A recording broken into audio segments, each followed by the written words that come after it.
Welcome, everybody. My name is Deborah Ehrenberg. I'm the Strategic Director for the Cancer-Free Economy Network. I'd like to welcome you to today's symposium, East Palestine, 6 months after.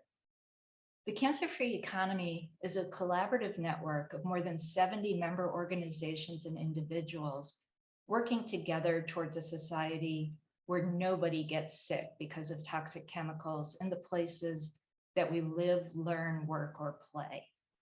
Our multi-sector approach bridges grassroots community needs with the national and regional experts and stakeholders working together to prevent cancer and accelerate progress towards a healthy, regenerative, and equitable economy for everyone. Next slide, please. An event like this truly takes a village to put it on. So I would really like to thank our planning committee members who all have given so much of their time and energy to creating the event that we're going to be experiencing today and making sure that we had the voices at the table who could really speak to the experiences and needs of the communities. Next slide. We'd also like to thank our partner organizations for all of their help in publicizing the event, making sure that we had such a great turnout here today. 6 months ago today, 53 Norfolk Southern freight train cars derailed and caught fire, releasing toxic chemicals into the environment in East Palestine, Ohio. 5 of these train cars were carrying a cancer-causing chemical called vinyl chloride, which was released into the air during an intentional vent and burn. Other chemicals were spilled or released into the atmosphere from other train cars and also in the process of extinguishing the fire. This disaster exemplifies the multitude of hazards, risks, and harms that living in a toxic economy can bring to a community, as well as the difficulty of obtaining accurate, timely, and actionable information after an incident has occurred. Today, we'll hear from some of the community members whose lives were upended by the derailment. Researchers will help us understand what we know about the health impacts and risks that residents were exposed to, as well as the gaps in our knowledge. Then our policy panel will help us think through policies to help create safer communities and increase corporate transparency and accountability. After our panels, the real work begins. In the breakout groups related to the 3 panel topics, we'll identify the needs and actions that should take the highest priority and start to figure out next steps we can all take together to not only achieve justice for the people of East Palestine, but to also make sure other communities don't have to go through the same terrifying experience. And I really want to highlight that our panelists here today aren't here just to entertain and inform you.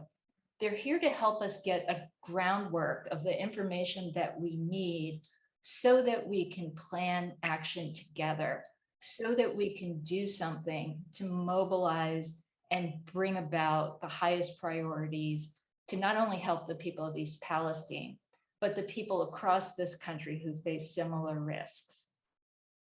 So with that, I'm happy to introduce the moderator for our first panel. Audrey Tran-Lam serves as the Environmental Health Program Director at the University of Northern Iowa's Center for Energy and Environmental Education. She's also a member of the Cancer-Free Economy Network's Governing Network Council. Audrey. Thanks, Deborah. Thank you so much, everyone, for being here today. It's really my privilege to be able to kick off this symposium with this really sort of foundation laying panel that features and centers voices from the community. One of the priorities, one of the goals of the symposium for the Cancer-Free Economy Network was to really make sure that these voices were front and centered. So I really think it's very fitting for this panel to kick everything off. We've actually buffered in some time since I think this panel will go a lot quicker than I think we all want it to, for me to cut some corners at the top as a moderator. So what we'll be doing is dropping the bios of our panelists into the chat so that we can allow them to give an overview of who they are, the role that they now play in the community, and to share a little bit about themselves before we dive right on into hearing their firsthand accounts of what happened that day. So I will pick on each of our panelists. They'll get spotlit and they'll join me here on the Zoom screen to introduce themselves. So we're going to go ahead and start with Hilary Flint. Hi, everyone, and thank you for having me today. My name is Hilary Flint. I'm a resident of Enon Valley, Pennsylvania, which is a part of Darlington Township, just right over the border from East Palestine, Ohio. I'm also the vice president of the Unity Council for the East Palestine train derailment and a digital specialist for BCMAC, Beaver County Marcellus Awareness Community. So, not only am I fighting for my health and safety here in Enon Valley, but all of Beaver County through my work with BCMAC. Amazing. Thank you so much, Hilary. Zuzia, are you with us? Could you go next? Yeah. Is this the part where we're telling story, like a personal story too? I don't want to take too long. Well, if you'd like to, our next thing that we'd like to explore with all four of you is telling us about what happened that day. So if you want to start with an introduction and then we can circle back to a story, that would be great. Otherwise, I'm sure we've got room for it all. I'm sure you have lots of stories. Yeah, we do. So I'll just give a quick introduction right now. My name is Zuzia Jenis.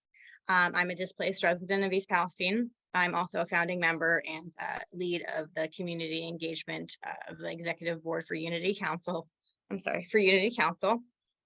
I have been staying in a hotel for the past 6 months, just trying to find answers.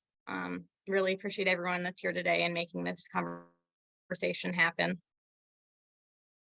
Thanks so much. Amanda, are you with us? Yep, I'm here. Thanks also for having me. My name is Amanda Kemmer, and I am also a part of the Unity Council. Just as a member in helping to be a community activist and speaking out against what happened in East Palestine. I live in Darlington, which is about 4.5 miles from East Palestine. And that's about it for me, I guess. Thanks so much. And as we're going through listening to your introductions, it's a reminder that East Palestine has gotten a lot of the spotlight of this disaster, but there are all of these small communities, neighboring communities that have been affected as well. So I'm very interested to hearing all of these vantage points as we move through this panel discussion. Misti, we'll have you go next. Hi, everyone. My name is Misti Allison. I do live in East Palestine. I live slightly over 1 mile away from the derailment site. I have lived in East Palestine for 4 years. My family moved from the Cleveland area to raise our family in my husband's hometown. So he's from East Palestine. His family is all from East Palestine. His grandfather was actually the town dentist for 40 years. So lots of deep roots here.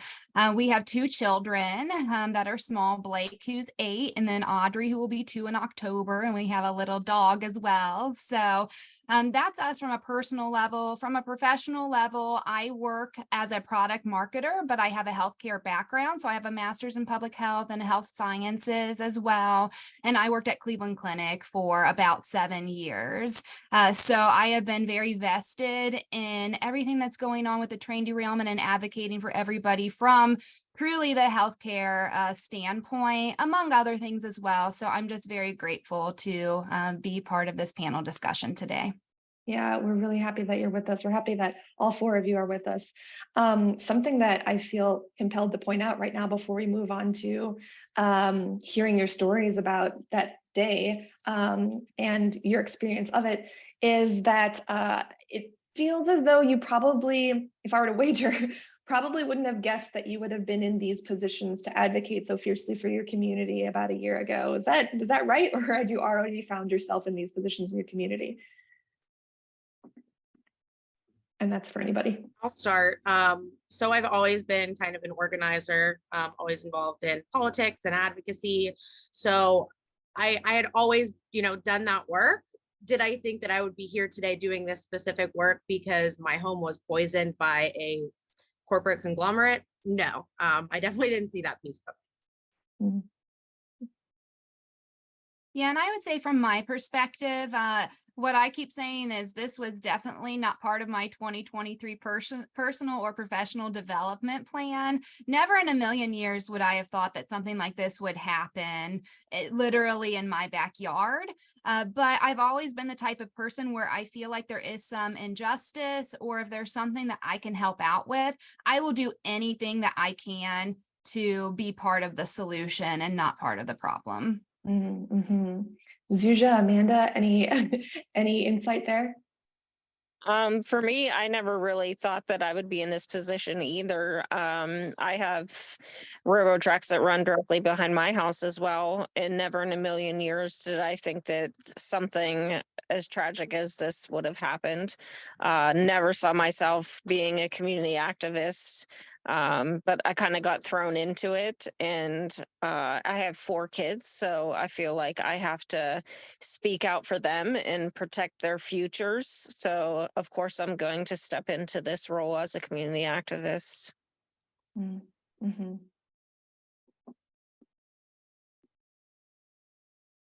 So I can jump in.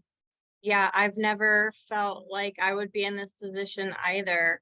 It's very shocking to me. I've lived around railroad tracks my whole life, and it never once crossed my mind that something would come through and happen and then not go away. You think they would clean it up and it would be over with, but it's very much not that situation. I've always been very passionate about the environment and social issues. I didn't see things working out this way, but I'm glad I'm able to use my voice and that passion in the way and protect our children. Yeah, so it's sort of like a silver lining. I mean, I've really seen a lot of people come together and express themselves in ways that I never really saw before, and that's kind of inspiring, even despite the awful situation. Mm-hmm. That's quite amazing. It feels as though all 4 of you were sort of destined to take this role in your community, and we're very glad that you have. So I think that we'll go in the same order as the introduction, so I'll just call on each of you. But yeah, I feel as though what's been missing from the narrative that I've been sort of experiencing from afar is the on the ground experience of what happened that day. So Hilary, why don't you kick us off? Can you tell us about that day for you? Sure. So for me, the day of the train derailment didn't mean that much. I remember hearing a lot of sirens, and in a small town, that of course raises some questions. Turned on the news, didn't see anything, went to Facebook, and that's where I found out, what was really going on. But I felt for my neighbors, just down the road, but I didn't think I would be affected. But it wasn't until the day of that open burn that I realized I was someone who'd be affected. My community, or at least my own home, was not mandatory evacuated. So I am just around 4 miles from East Palestine. And that day, the more I saw what they were going to do, I was getting worried, and I packed a bag. I'm a little bit of a prepper, so I was ready to go. And my family, maybe didn't think that that was necessary. And as the day went on, we were getting more and more worried. And then we found out that my younger brother, his school district, was letting everyone out early. So that's Black Hawk School District. It's way further away from the train derailment than our home. And I think that was the indicator to my family that, this is something serious. And we were shocked that even after the school let the kids out, that our community wasn't evacuated, but we did pack our bags and go to a hotel for one night. And then the day that we came home, the next day is when we found out we were affected. All it took was opening our front door and letting that smell of sweet bleach hit us right in the face. And I went from someone worried about my neighbors to someone worried about myself and my family. Thanks so much, Hilary. V, I'm going to pass it to you to go next. Thanks. Yeah, so the night of the derailment was very confusing, and it was really a weekend event because we didn't really get answers for quite a while. So I ended up evacuating the night of the derailment. My house is about a mile from the derailment site. we didn't get any communication from a local, state, federal level. Like Hilary had said, it was mostly social media on Facebook, and then later media to get our information. We actually didn't have any idea what was burning on the train the night that we had left. We didn't know what to look for. I actually got a evacuation notice on my phone around 11 p.m., which was a few hours after the derailment had happened. And it said, anyone within a mile needs to evacuate. And I don't think it had any other details. And at the time they had made the school a evacuation shelter, and we were a lot closer to the school. And my logic was that, oh, the fire's not going to burn all the way through town to get me. So we were closer to the school. So we're like, well, we'll just shelter in place like the rest of the town, because we were right at that mile. So we decided to do that, and it was pretty scary. There were a lot of sirens. My son is 9. He loves anything with an engine. So he was running back and forth, like he was excited, but he was scared. He was recreating it with his fire trucks on the floor. So I was just on social media trying to find answers, trying to ask people what was going on. We didn't know it was even a derailment at the time. I had heard a rumor that there was a car that got hit by the train and some other stuff. But we had no idea really what was going on. We tried to go to sleep, and around 3 o'clock in the morning, my son got violently ill out of a dead sleep. I started smelling it a few minutes beforehand. Like I said, we didn't know what to look for, so I just started smelling, like Hilary described, as a sweet bleach smell. And I didn't know what it was, but I started feeling sick. I got a headache. I started having chest pains. I started feeling really dizzy and nauseous. And then my son woke up, projectile vomiting, gasping for air. And at that moment, I hadn't gone to sleep. So I was terrified. I was like, we have to leave right now. So we left. I don't know if anyone ever stopped at my house to evacuate when they were going to do the controlled burn. We had went to a nearby hotel in Chippewa, Beaver Falls, Pennsylvania, which was about 15, 20 miles away. We ended up evacuating from there the day of the burn, because I literally watched the mushroom plume cloud come up over the horizon from my hotel in Chippewa. And I remember thinking, like, I'm 15, 20 miles away. Like, I can't believe what I'm seeing right now. And my son's grandmother lived a couple blocks over. We were actually visiting her, and I walked outside to go back to the hotel, and my face went white, and I turned right around and I said, we need to leave. Like, all of us need to go, because his grandmother's immune compromised. She can't work anymore because of health problems. So at that point, I was really concerned for people in Pennsylvania too, because outside of her door in Chippewa, Pennsylvania, was the black sandstorm, literally a black wall. And it was getting late at that time. And I remember freaking out, thinking nobody's going to see it coming. Like, what do we do? So we ended up leaving with my son and his grandmother, and we all went further into Pennsylvania at that point. Yeah, so we found out like a week later what was burning, and if I would have had the information I had now, then I would have taken as many things in my house as I could have and left as soon as possible and never went back. But we didn't get any communication. We didn't get any guidance. We didn't know what to do or what was going on, and it kind of sounds like even the first responders locally didn't even know what was going on. So there was a lot of lessons learned in those few days, but it was very traumatic for my family and I, and it still very much is. Yeah, that's frankly a terrifying story. Thank you so much for sharing it. Besides, of course, all of the very acute health effects that you felt, I think what's standing out to me most in your story is the reliance on social media to get that initial first wave of information.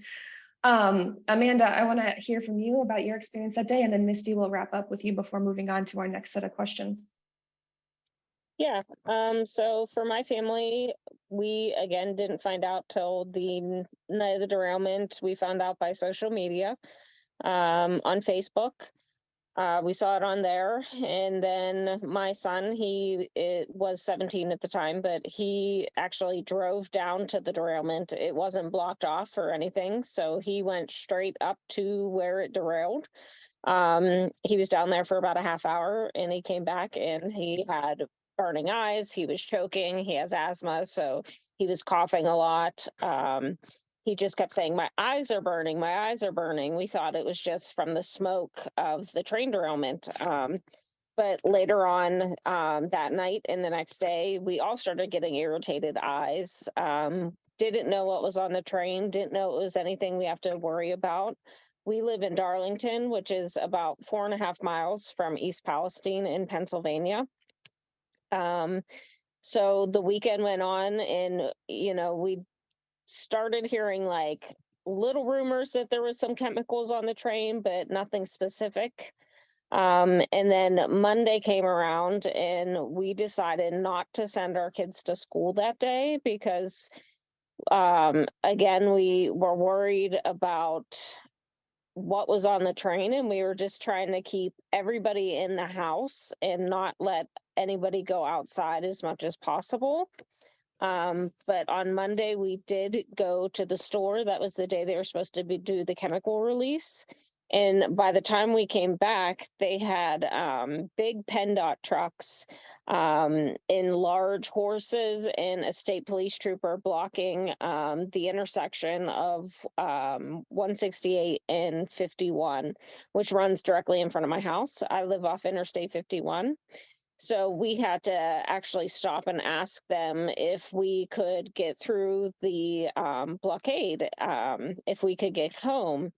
And the state trooper said, well, it's not a mandatory evacuation, but if you want to go home, you can go to your house, because we were between the 1 mile and 5 mile radius. So it wasn't a mandatory evacuation, but they were still restricting traffic in that area because they were going to be doing the controlled burn at that time. And it was scary because they didn't know if when they blew the trains, did the vent and burn, whatever you want to call it, there was going to be shrapnel, if it would explode. So that's kind of why they were restricting traffic up to 5 miles out. But we made the decision ultimately to stay at our house. So we stayed indoors. And like Zusha was saying, with the black cloud, when they did the vent and burn, my kids go to Black Hawk School District, and they actually did let out early that day. And then the vent and burn happened, and you could just see the black plume come up over our house, and then it just overtook the sky. So we had this big black cloud over our house. And then we immediately got the burning eyes, the burning nose, burning throat. The kids got nauseous. We all got headaches. So we were pretty sick the night of the burn, and then it just continued for the rest of that week. And they actually didn't run buses to Black Hawk from where we lived because it was still blocked off. It was blocked from Monday through Thursday of that week because they were restricting traffic on the Route 51 going towards Ohio.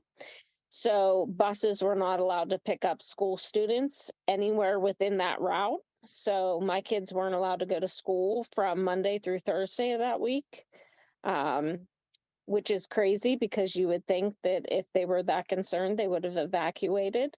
But they didn't evacuate anyone in the restricted zone, I call it.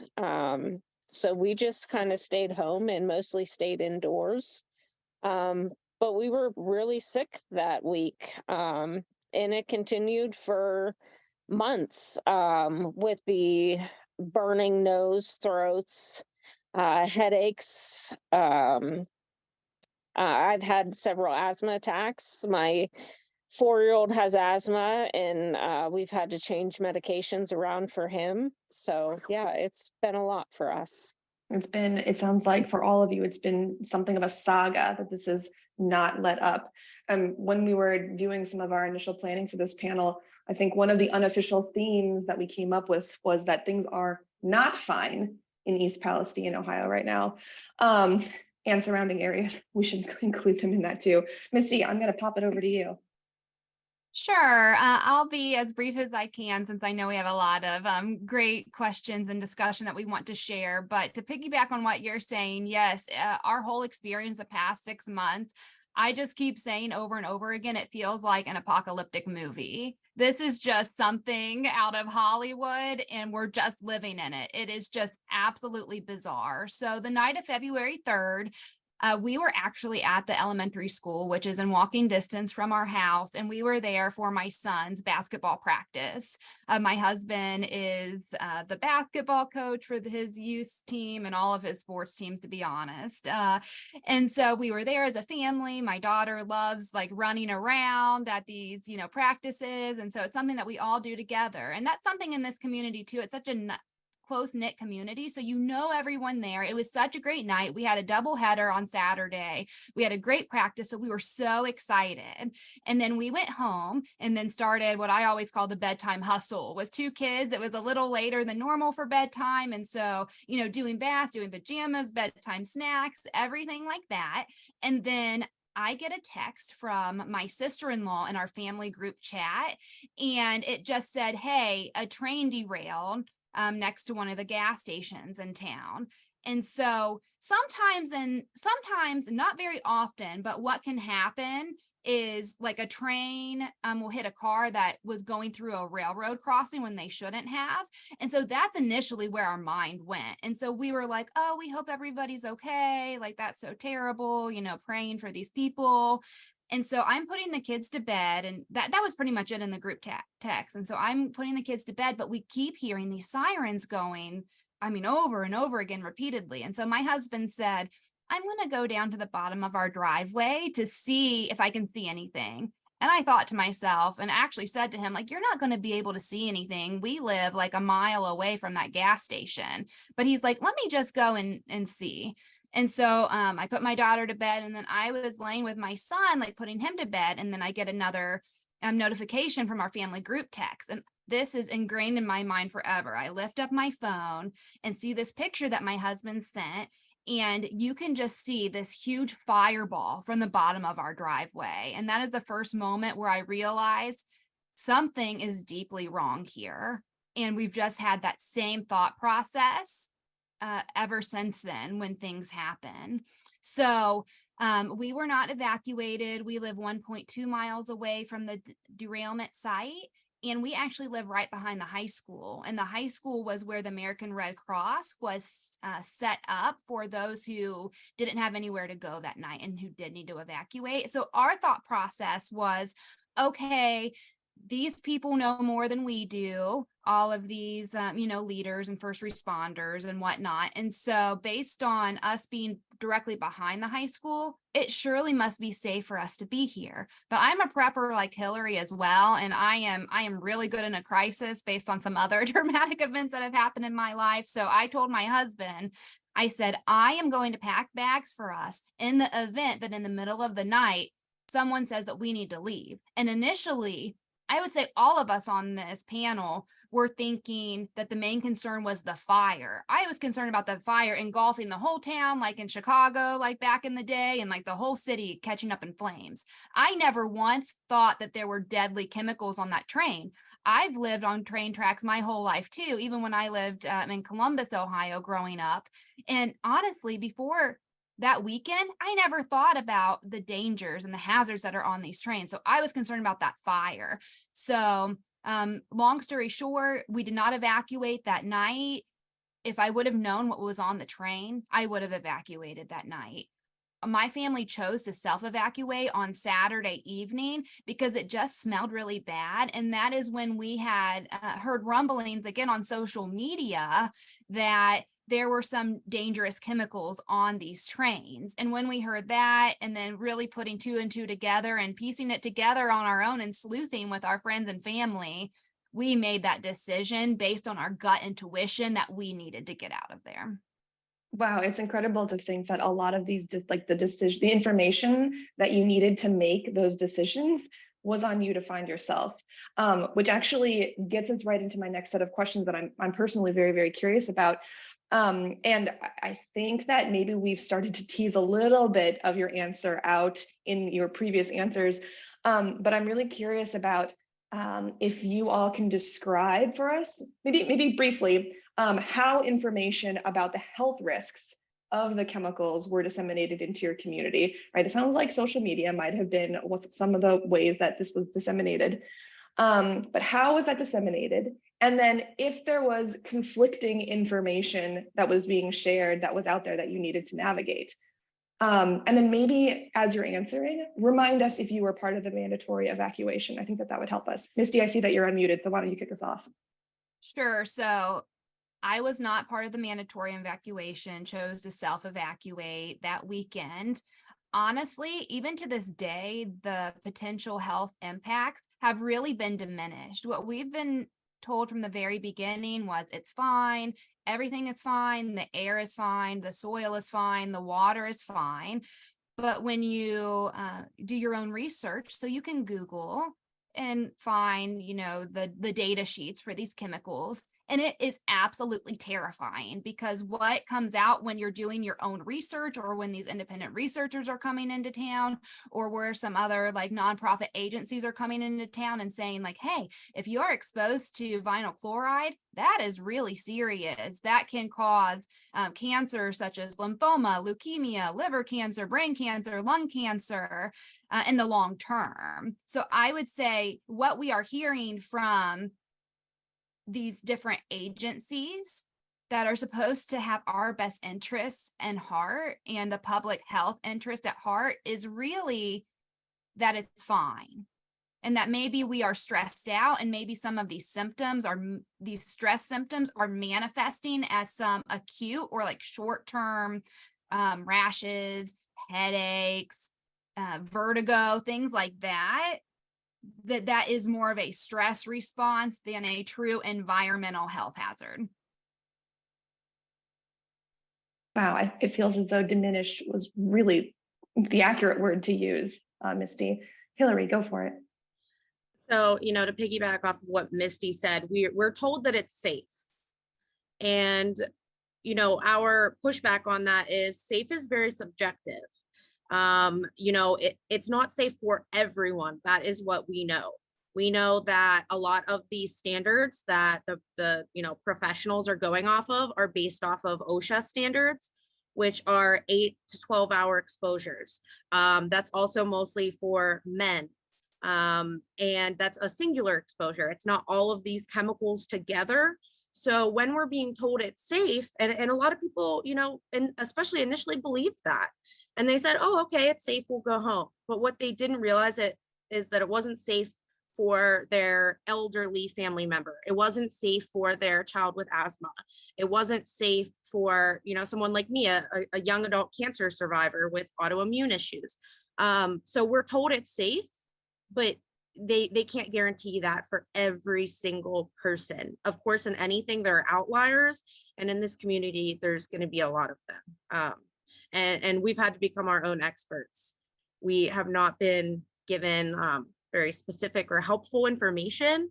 So we've had to do a lot of research ourselves. And then, there were Facebook groups created in the beginning, and we're sharing that over social media and Discord and having weekly Zoom meetings as community members.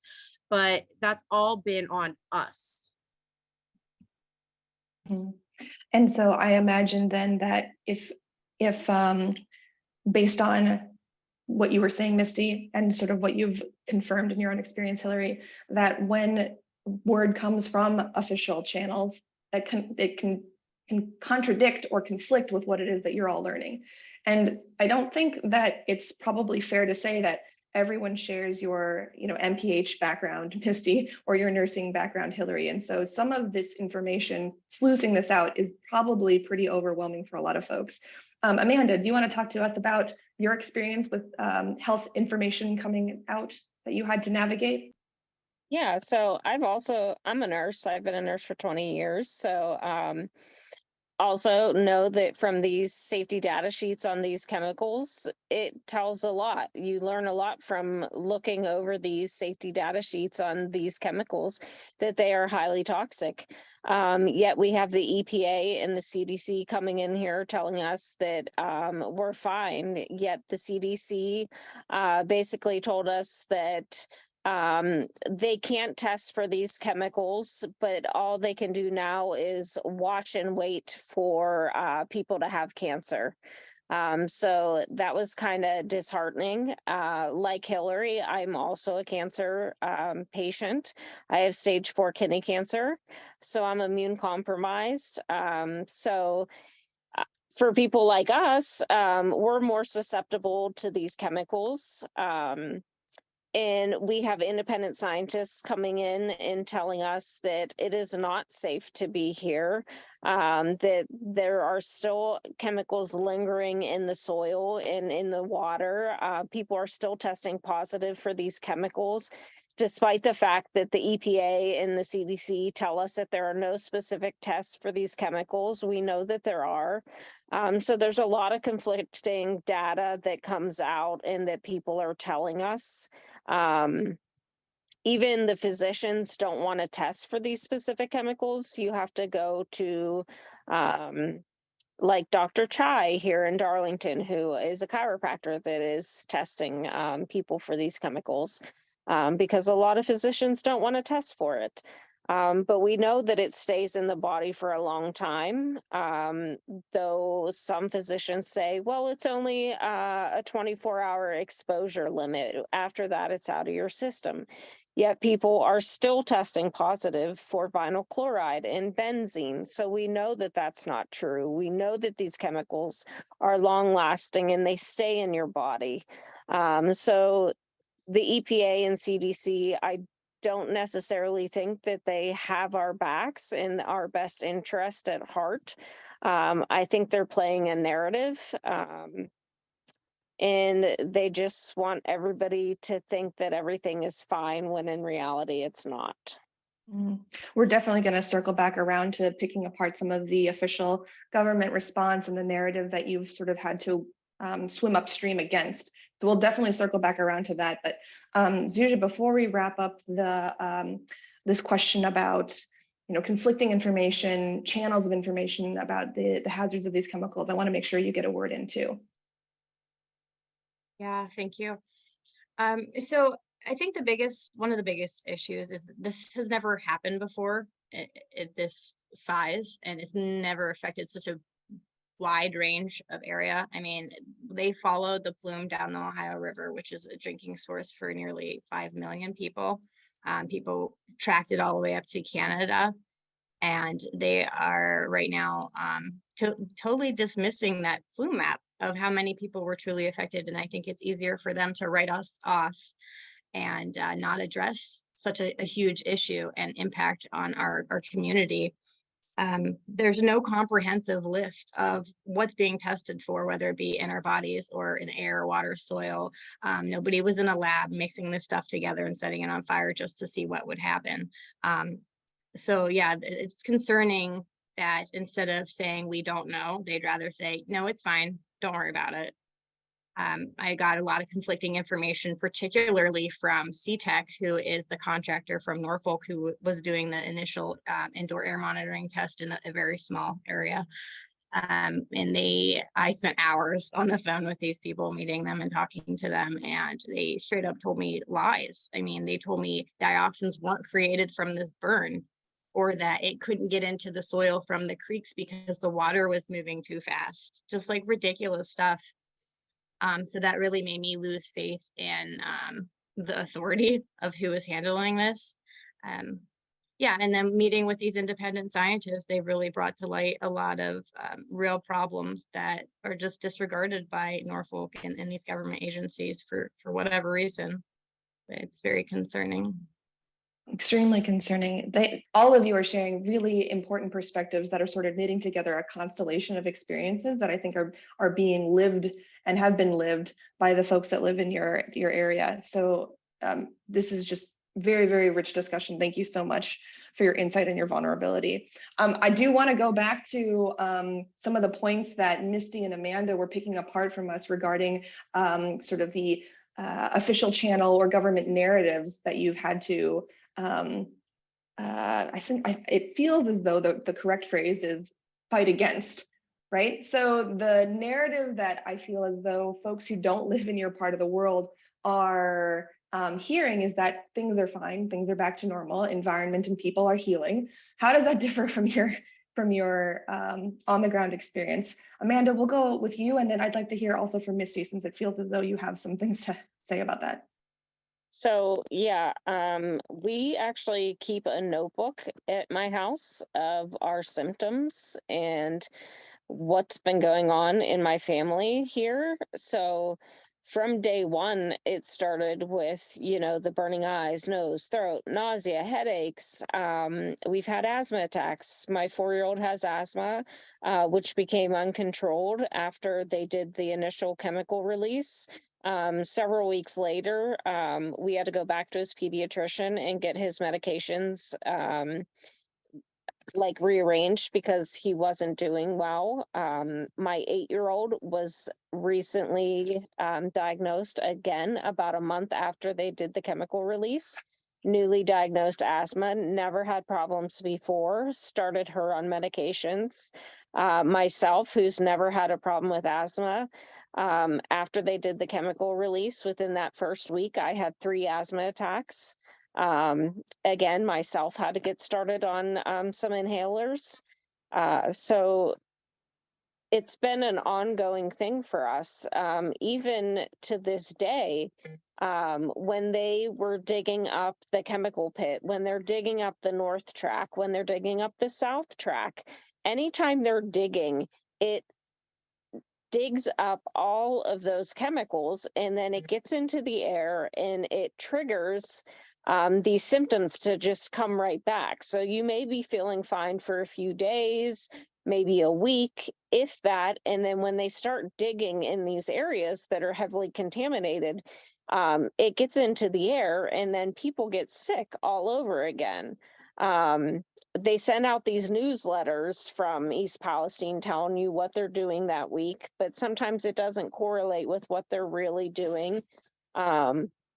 I've called a couple times and spoke with the EPA to find out what they truly are doing that week, because you can tell when your symptoms are worse that they must be digging something up, because you again start getting, difficulty breathing, or the headaches come back full force.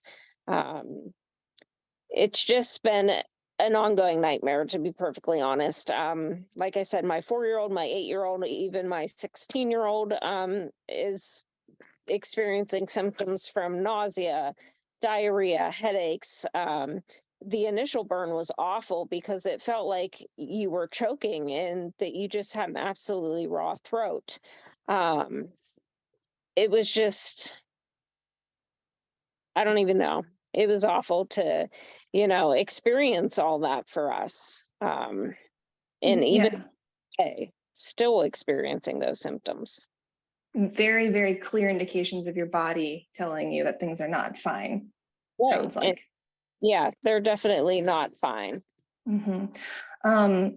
Misti, I want to pass it to you to see if you have anything to add, especially regarding this, this question of narrative and how you've dealt with that.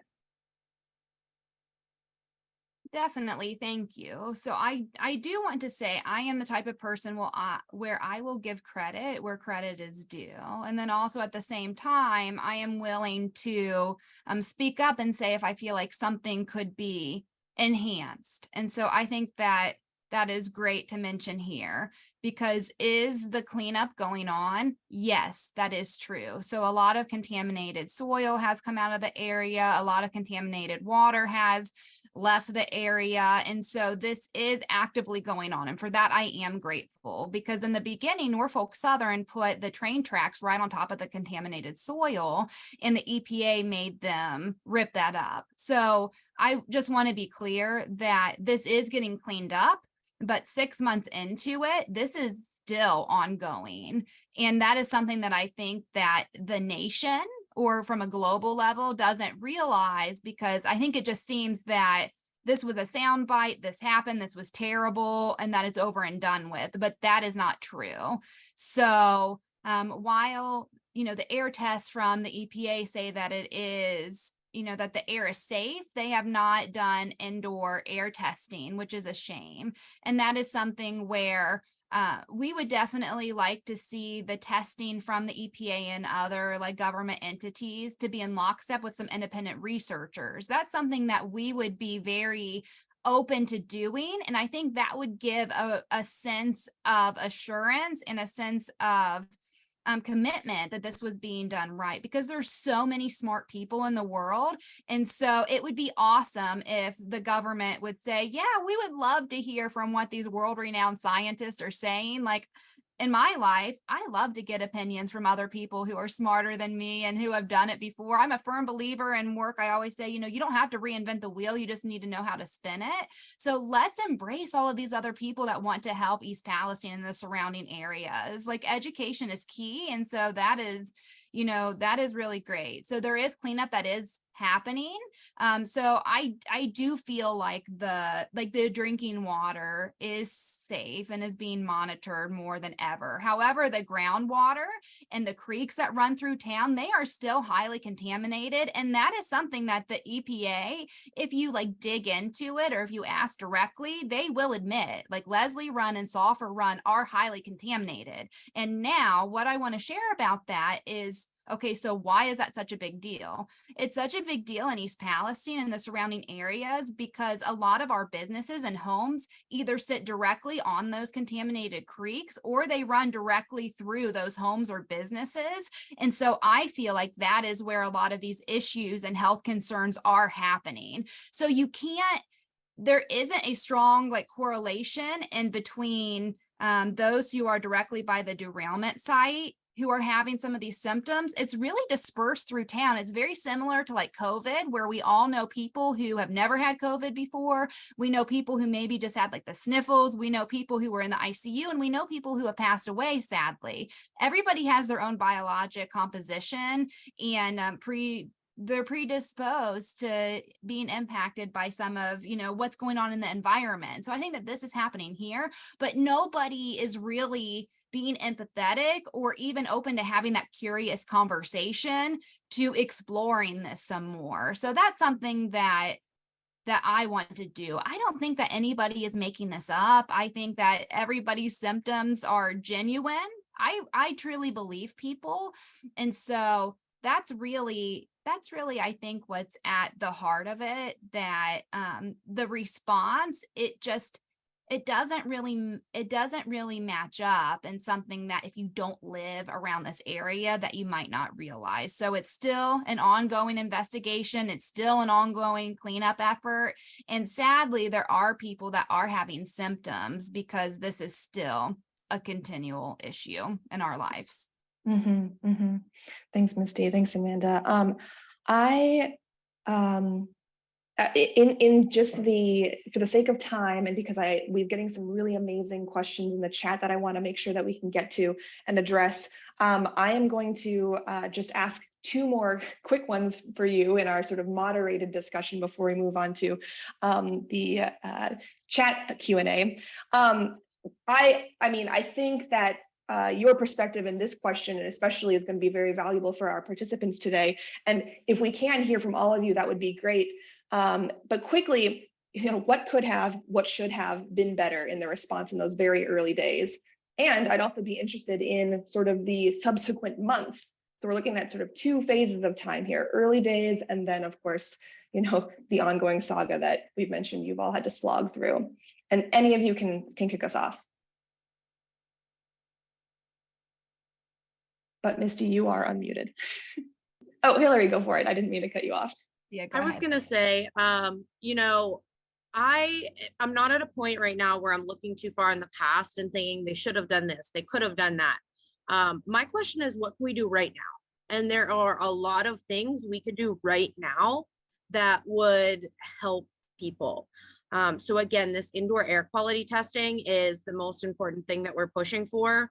What happens with these chemicals is they enter your home and they actually attach to soft surfaces. So if your home was never cleaned, remediated, if you were never given advice on how to help yourself, you've now been living with these chemicals for 6 months. That's the case in my home. It's trapped in everything. I could travel. I traveled to California to meet my boss, and I got off the plane. He said, "Why do you smell like that?" So these people, everyone that has had this plume go over, particularly, has indoor air pollution. They just do. And the EPA is refusing to do testing on that. And therefore, we continue to be stuck with these chemicals, and we have no idea on how to move forward. Some of us have figured it out. And again, it's on us financially. So, not only do I have to relocate, I have to replace almost every single thing that I own. So my big question is, how do we help people right now? It's these indoor air tests, because if those indoor air tests show that we are being continuously exposed to chemicals, that opens the door for federal aid. So that is the most important thing we can do moving forward. And I think also bolstering a lot of these health studies that are being done by different universities. I know Dr. Haynes will be speaking on her study, really making sure that these health studies are comprehensive and they have everything they need, and that all community members know about them, which means going door to door. We're an aging community, so we need to be better at talking to the seniors in Beaver County and throughout Ohio. So while I think we could spend days talking about what should have been done, for me right now, it's about what can we do today to help people and ultimately save lives. That's a really, really important reframing of the question. Thanks for taking it that direction, Hilary. Misti, go for it. I would say from my perspective, the communication was very lacking in the beginning, and I think that all of us shared examples of that, and it's still very much lacking right now. The community is quite divided, and that's absolutely heartbreaking. So what I would like to see is having, more communication. A true community health needs assessment was never done. Nobody ever went door to door to talk to residents to make sure that they have the information that they need. For instance, if you go to like the Family Assistance Center, like you can get an air purifier or get it like reimbursed. Like that's something that should be provided to people, especially if you're homebound or if you're, not able to go. People should be proactive in this instead of reactive, and truly helping the people around us. That's at least how I feel.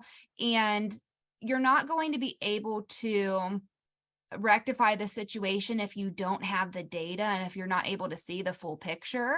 And so that's what I would like to have done. I think that a community health needs assessment really needs to happen. We need to know exactly what we're dealing with. And I would just like to be able to move forward so the voices of everybody are heard instead of just a select few. So even, as we've been talking about today, this is the 6-month milestone of the train derailment. And while some stuff has happened, and so we are trying to move forward, there is just still so much to do. And the only way that we're going to do that is if it is communicated what that clear path forward is and how we are able to help everybody in the area instead of maybe only talking about it with some people. So I want to be part of the solution, not part of the problem, like I mentioned in the very beginning of this. So I'll just keep continuing to do what I can to shine a spotlight on this chemical disaster and to be able to help everybody around me who potentially can't advocate for themselves. That's amazing. Thank you both for those answers. I have sort of a part 2 that I'm going to throw in the mix to see if Z or Amanda have anything to add to this. But knowing that, hearing that the community is a little bit divided, right? But also knowing that there are some these community leaders that have emerged by necessity from this disaster. How all did you organize yourselves? You have sort of become the de facto spokespeople for some of these topics. So how did all of that happen? Were there sort of structures in place that made this easy? Did you have to invent the wheel as you were, or build the plane as you were flying it as you were going? I just want a little bit of insight, and maybe since we've heard from Hilary and Misti, if Zuzia or Amanda want to go first on this, but again, this question's open to everybody before we go into our questions from the attendees. I feel like that we've had to invent the wheel, like you said. We've kind of all just banded together as a bunch of community members that were seeking answers and truths. We all wanted we all had the same goal in mind, and that was to find answers to the questions that we were asking, like, is our water safe? Is our soil safe? What kind of chemicals were on the train? What kind of health factors do these play into? What do we need to know? And that's how basically the Unity Council was formed, is like I said, a bunch of community members that were seeking the truth and looking for answers. So that's how we all kind of banded together and formed this group. And I came late on in the process of the Unity Council. But from there, I just stayed in the group and kind of came out as a spokesperson, and just as a community activist, and just kept going to different places and speaking out and making speeches and talking to things like News Nation, just to get the word out there and let the world know that we are still having issues in East Palestine and the surrounding communities. So that's pretty much how the Unity Council was formed, is just a bunch of us that didn't have answers, just banded together.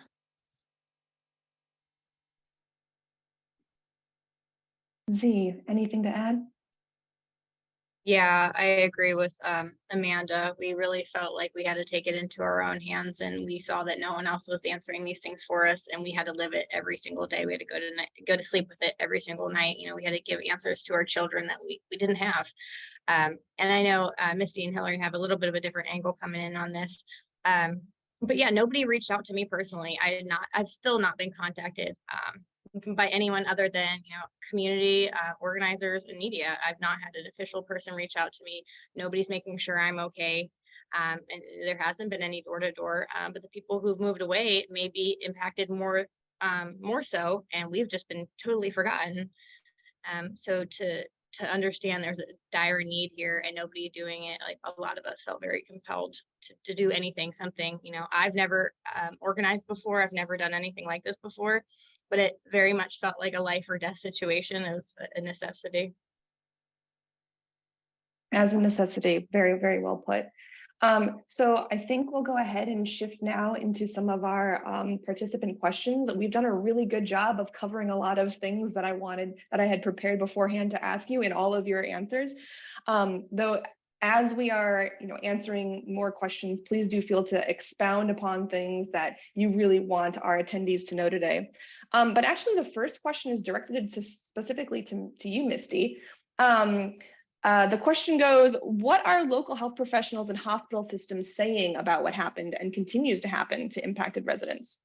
Are they helpful and empathetic? Are they clueless, unhelpful, and gaslighting patients? What could be useful from a healthcare response that isn't happening right now? I would say it truly depends on the provider that you see. I know I'm only going to speak about my personal experience, but we have had some health issues as a family. And so probably about once a month since the train derailment happened, I've taken somebody in my family to the doctor. When I first went, I had a personal issue where I had these burns on my finger that were diagnosed as chemical burns. And the healthcare provider that I saw, he said that he was told to really diminish the situation, but he just felt like he couldn't do that as a provider because, he took an oath to protect patients. However, he said that he had reached out to the CDC and some other entities as well to get guidance. He said, I'm a primary care physician. I've never seen anything like this before. I don't know how to treat anything from like a chemical disaster.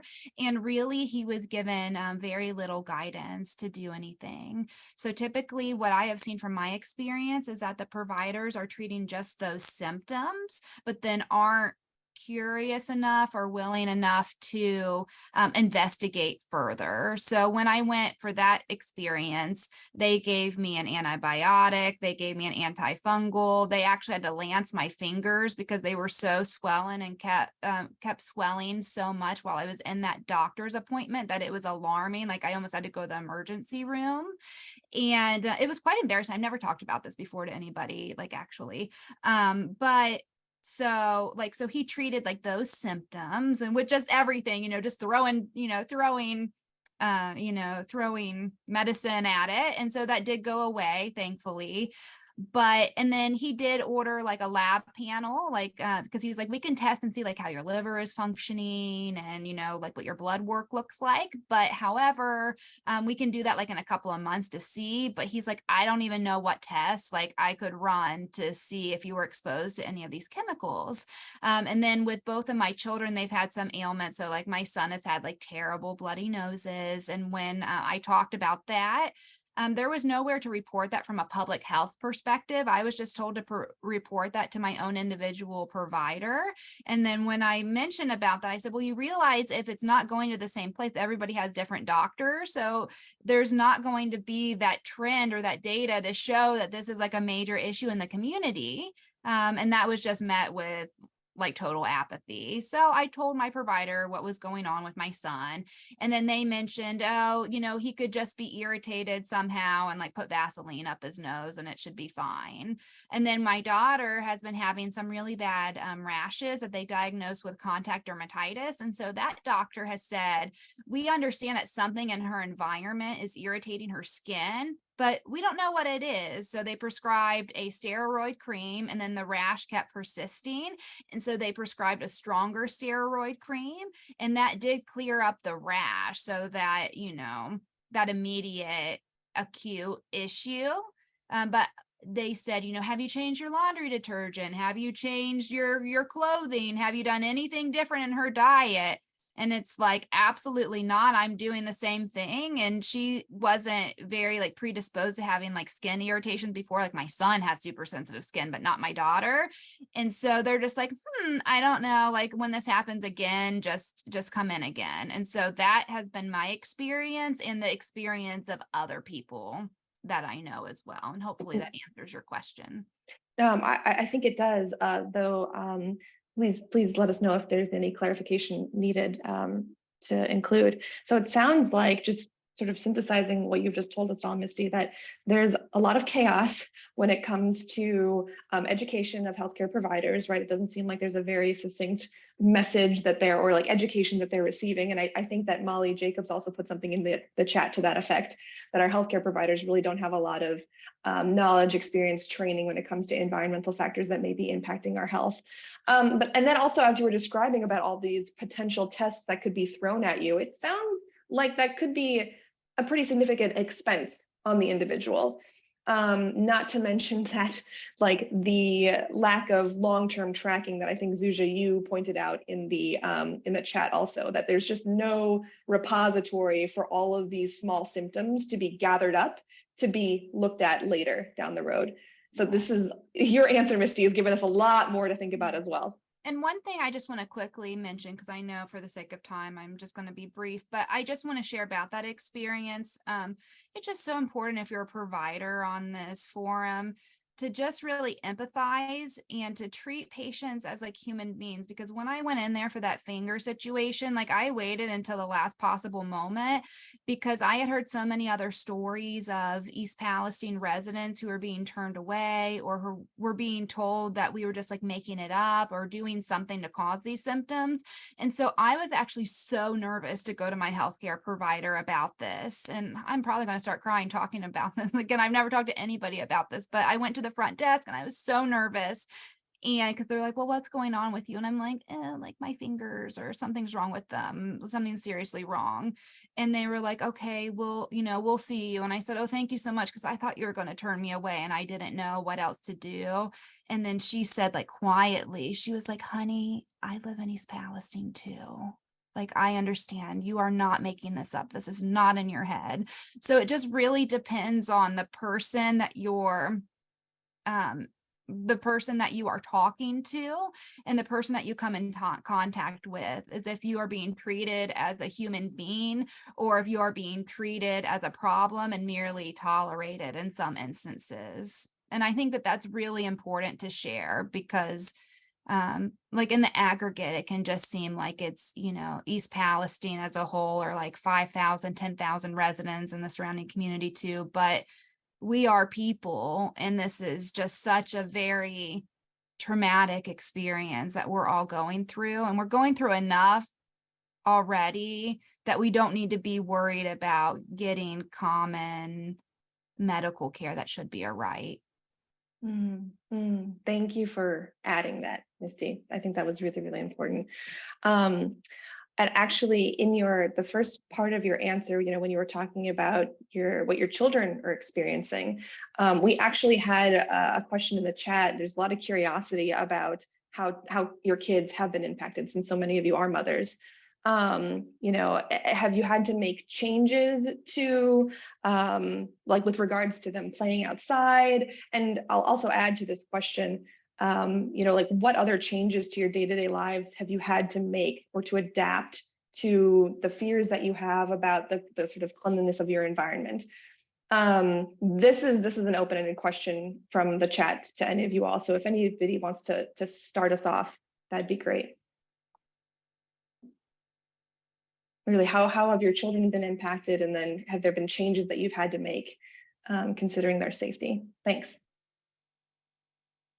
So as far as like playing outside, we haven't really restricted that or done anything different. Again, I live in Darlington, so that's about 4.5 miles from East Palestine.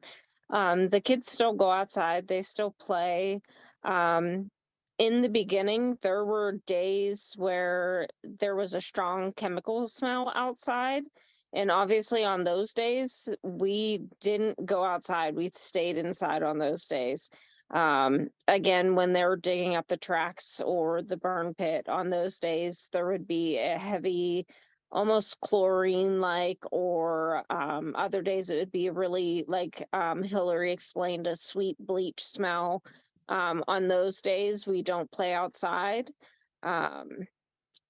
We have well water, as well as most of the people here in Darlington, because we're a pretty rural community.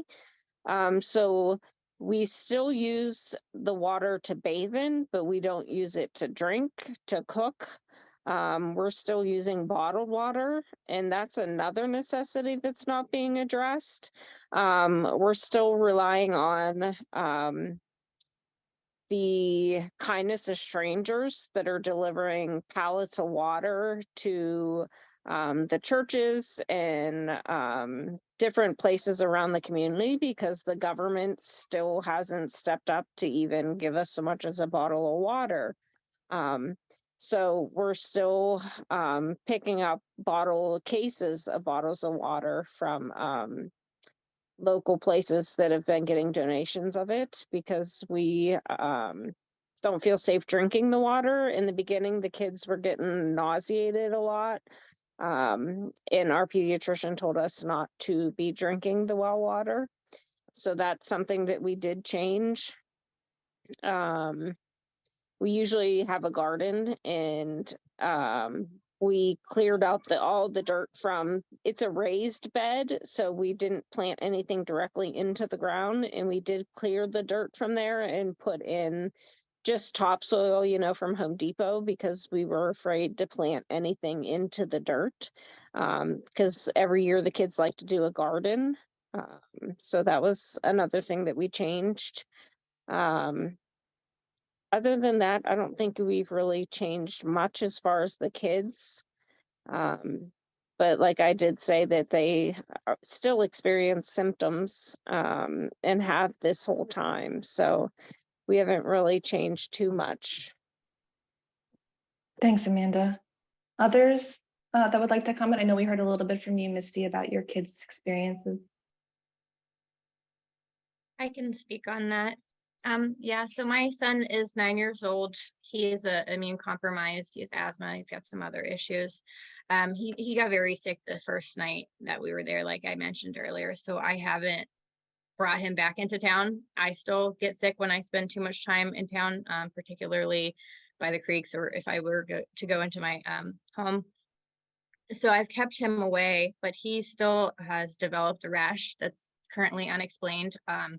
Our situation with our doctors are very similar to what Misty had said her experience was.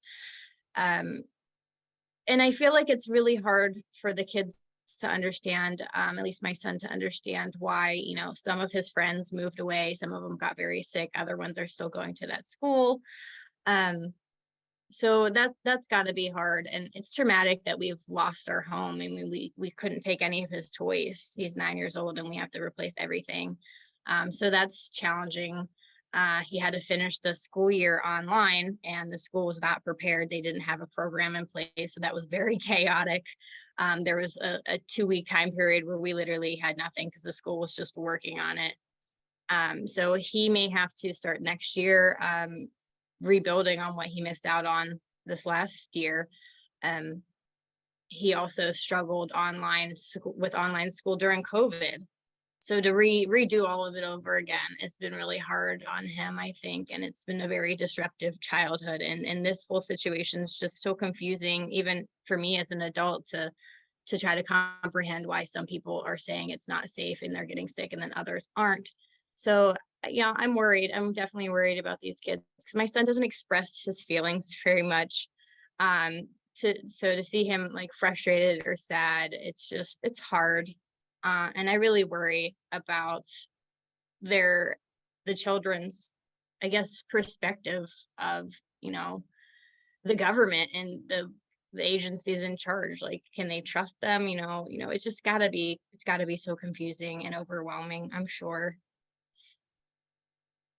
Totally. It's completely heartbreaking, just hearing these little vignettes from your lives. And again, thank you so much. We're getting a lot of really positive feedback from all of your willingness to talk to us about your lives over the past 6 months. So thank you again.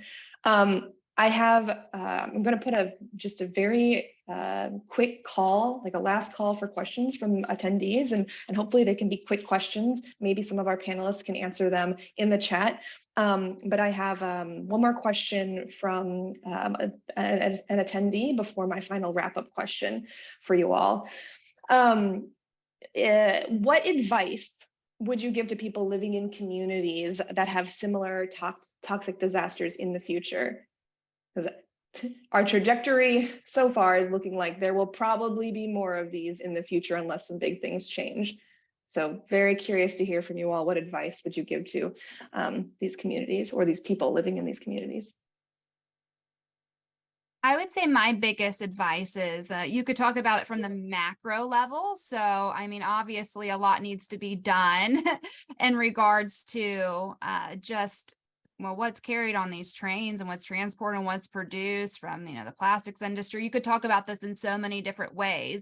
This disaster has opened my eyes to a whole new terrible world, to be honest. So to be informed. And I would say, if this happens to you in some, disaster, you need to be your own advocate. Nobody is coming in to save you. You need to be the squeaky wheel, even if you're an introvert like me who has never tried to rock the boat before, because this is your family. This is your friends. This is like literally your life at stake, and you deserve to speak up and to be heard. So that's my biggest advice. Do your due diligence, look into everything, collaborate with people that want to help, because there are so many good people in the world. We have experienced kindness and support from strangers in every part of the globe, really. And so you just need to be able to advocate and to raise your hand and to make a difference, and to, again, be part of the solution and a problem that maybe you didn't even create. That's excellent advice. I see that Hilary and Zuzia, you almost, I think, at exactly the same time wrote the same thing. Trust your gut, right? You've got instincts and you should trust them. Do you want to expound upon that at all, either of you? I'll just start with, I think it's really important to question everything nowadays. And I think we have grown up in a country where, we're just supposed to walk the line and believe what the government tells us and this and that. And I'm not saying, not to do that, but I think it's really important to question everything now. That's what I've learned. I now question everything said. I do my own research. I talk to my community members, and then I make a decision, on what I believe as a person based off of my gut and the information I've kind of collected. I am probably a much more critical person now. I think we've all learned to be critical thinkers, and that is based in our own instinct. And, as Zuja said, trusting your gut, that's the thing that I think ultimately probably saved some of our lives after this, or will save our lives long term. The mothers and the people in the family that said, hey, pack your bags. I don't know if this is going to be bad, but I have a feeling it might be. So let's go. I think long term, the people that trusted their gut in this situation are going to be the ones that have the better outcomes. Thanks, Hilary. Amanda, Zuja, any thoughts on this question about advice to give communities faced with similar disasters? It's a big question. So Yeah. if you don't, go for it, Z. Yeah, absolutely. What's already been said, totally on board for it. Definitely trust your instinct and understand that it doesn't, just because it's not happening to you doesn't mean somebody else's experience is invalid. And we see a lot of division in our town right now, just because it's not happening to every single person. And people are very swayed by a PR narrative, essentially. So I would just recommend that people put themselves in our shoes right now and to anticipate what would you do if it were your family. And everyone wants to say, I would die for my family, but we are, facing a lot of pushback for doing exactly that, fighting for our families. Yeah, it could happen anywhere. If nothing changes, it will happen again, and it's not going to discriminate. It's just going to happen because of cause and effect. So yeah, just trust your gut, trust what you feel is right. Don't always buy into what the narrative is. Thanks, Z. Amanda, you had just unmuted. Are we feeling like we should move on, or did you want to add? I just feel the same way, trust your gut. As a mother, that's your biggest instinct, is to trust your gut. When you feel like something's wrong, typically it is. And then, like I said in the chat, community is your strongest point. Right now, the community is so divided between the people that say that everything's in your head versus those of us that are experiencing symptoms. And like Zuja said, they're really pushing hard with this PR narrative that everything is fine, everything is okay. And they're throwing a ton of money at this. Norfolk Southern is putting millions of dollars to put a big face on to show that they're trying to, as they quote, make it right. But they're doing nothing to help the actual community. So you have to actually stay strong in the face of all this money that's being thrown around, kind of look underneath all of that and see what they are for who they are as a company and a conglomerate in the world, they can throw all this money at us that they want, but what actually happened is they poisoned our town, and we have to remember that as the most important thing. We can't just see the money coming in and be thankful for that, or pretend like it's going to make everything go away. We have to remember what actually happened in this town and stay strong together, because united as a front for all of us is what's going to help us come out of this. That's a really important regrounding of the reality of what actually happened, being supplemented by some great comments from Zuja and Hilary regarding what you said about money, Amanda. So thank you. Okay, we are very rapidly approaching the close of this panel, and I want to throw one more. This is probably the biggest challenge I'm asking this panel to take on, right? But to very briefly sort of address our wrap-up question, which is, what do you want other communities, what do you want the rest of us to know about what happened in East Palestine?